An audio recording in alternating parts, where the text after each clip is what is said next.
তারা হয়তো এই হাদিস জানে না, আল্লাহ পাক ওদের কানের মধ্যে আমার এই হাদিসটা যেন পৌঁছে দেন, আমিন। নবী সাল্লাল্লাহু আলাইহি ওয়াসাল্লাম বলেছেন, আমি মেরাজের রাতে যখন গিয়েছি তখন এক শ্রেণীর মানুষকে দেখেছি, ওদেরকে শাস্তি দেয়া হচ্ছে। কি শাস্তি? জাহান্নামীদের রক্ত এবং পুষ ওদেরকে খেতে দেয়া হচ্ছে। জিবরাইল আলাইহিস সালামকে জিজ্ঞাসা করা হলো যে এরা কারা? তিনি বললেন, এরা আপনার উম্মতের সেই সব ব্যক্তি যারা মাদকদ্রব্য সেবন করত।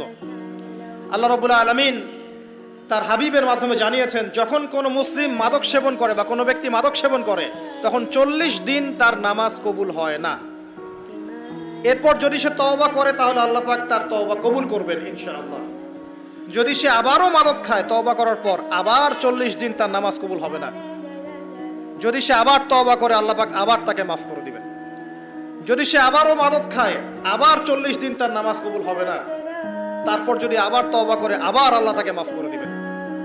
এরপরেও যদি সে আবার মাদক দ্রব্য সেবন করে, নবী সাল্লাল্লাহু আলাইহি ওয়াসাল্লাম বলছেন তাকে আল্লাহ রাব্বুল আলামিন পরকালে মৃত্যুর পরে তিনাতুল খাবাল পান করাবেন। তিনাতুল খাবাল।